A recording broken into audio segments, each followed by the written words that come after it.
বা 12 নম্বৰ থকা আমাৰ অৰ্থনৈতিকভাৱে পিছপৰা আমাৰ এই যিখন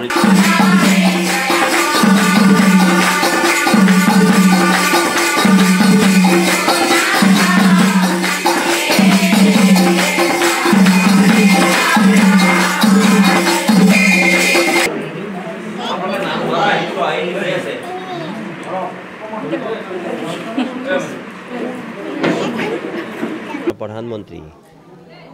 নৰেন্দ্ৰ মোদী ডাঙৰীয়াৰ জন্মদিন উপলক্ষে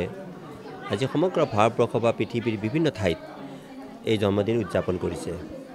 আৰু আমিও আজি আমাৰ এই চিপাঝাৰৰ এই বাসগৃহৰ পৰা আমি গোটেই ইয়াৰ এই অঞ্চলৰ আমাৰ আইসকলৰ জৰিয়তে নাম আৰু অন্যান্য যি মাংগলিক কাৰ্য আমি সম্পন্ন কৰিছোঁ আৰু গোটেই গাঁৱৰ মানুহ যিখিনি বিশিষ্ট ব্যক্তিক মাতি আনি আৰু দলীয় কৰ্মকৰ্তা কিছু মাতি আনি আজি আমি ইয়াৰ পৰাই পোনপ্ৰথম আমি মাননীয় আমাৰ যশস্বী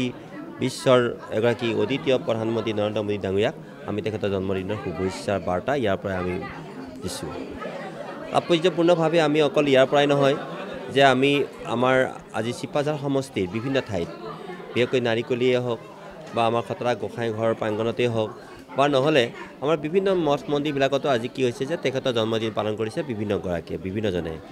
আৰু সেই ধৰণে আমি এটাই মাথোন আমাৰ আশা যে যি ধৰণে নৰেন্দ্ৰ মোদী ডাঙৰীয়াই আজি বিশ্বৰ অৰ্থনীতিৰ পঞ্চম শক্তি হিচাপে ভাৰতবৰ্ষৰ নেতৃত্ব দিছে আৰু আমি আশা ৰাখিছোঁ যে আৰু 2-3 বছৰৰ ভিতৰতেই পঞ্চমৰ পৰা গৈ একেবাৰে যাতে তৃতীয় শক্তিলৈ ৰূপান্তৰিত হয় অৰ্থনীতিৰ ক্ষেত্ৰত সেই কামনাৰে তেখেত যাতে সুস্থ সবল হৈ থাকে আৰু শক্তি যাতে আমাৰ ভগৱন্তই তেখেতক দিয়ে তাকে কামনাৰে আজি মাংগলিক কাৰ্য আৰু এই ধৰণৰ কামৰ মাজেদি বা মংগল মানে বাদ্য বা অন্যান্য কামৰ মাজেদি আজি আমি তেখেতৰ আখু তেখেতৰ শক্তিশালী ৰূপ তেখেতে যাতে পৰিগ্ৰহণ কৰি তেখেতে যাতে আগুৱাই যাব পাৰে তাৰ কাৰণেই আমাৰ এই প্ৰচেষ্টা মই আকৌ পুনৰবাৰ তেখেতলৈ আমাৰ সেৱা জনাই আজিৰ আধুনিক ভাৰতৰ বিশ্বকৰ্মা এই বিশ্বকৰ্মাগৰাকীৰ লগতে আজি বিশ্বকৰ্মা যিগৰাকী দেৱৰ বিশ্বকৰ্মা সেইগৰাকী দুটাকে সমানে আজি আমি এই ধৰণে জন্মদিনৰ শুভেচ্ছা জ্ঞাপন কৰিছোঁ। আজি কেক কটাৰ ক্ষেত্ৰত মই আজি আমাৰ একেবাৰে নতুন প্ৰজন্মৰ আমাৰ যিগৰাকী ছোৱালী আৰু আমাৰ বয়োজ্যেষ্ঠ ব্যক্তি আমাৰ চন্দ্ৰকান্ত নাথ ডাঙৰীয়া এই দুয়োগৰাকীৰ জৰিয়তে আমি আজি কেক কাটিছোঁ। আমাৰ মোদী ডাঙৰীয়াই ব্যৱস্থা নল'লেহেঁতেন আৰু মোদী ডাঙৰীয়াই আমি পদেৰে যেনেকৈ কোভিডক আমাৰ দেশত আৰু বিভিন্ন দেশত কি কৰিলে যে সেই কোভিডৰ আতিশয্যৰ পৰা আমাক ৰক্ষা কৰিলে দেশখনক ৰক্ষা কৰিলে কথাটো ক'ব বিচাৰিছে। তাৰপিছত আজি 10 নম্বৰত থকা বা 12 নম্বৰ থকা আমাৰ অৰ্থনৈতিকভাৱে পিছপৰা আমাৰ এই যি মানুহজনৰ নামেই হৈছে আমাৰ প্ৰধানমন্ত্ৰী নৰেন্দ্ৰ মোদী ডাঙৰীয়া। মই আজি এই কথাটো ক'বলৈ পাই ধন্য মানিছোঁ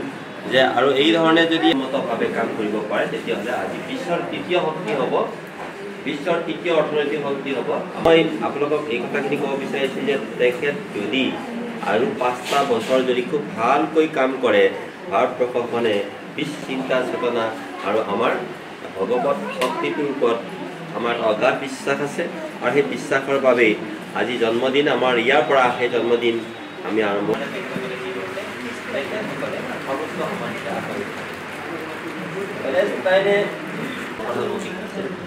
তাৰপিছতে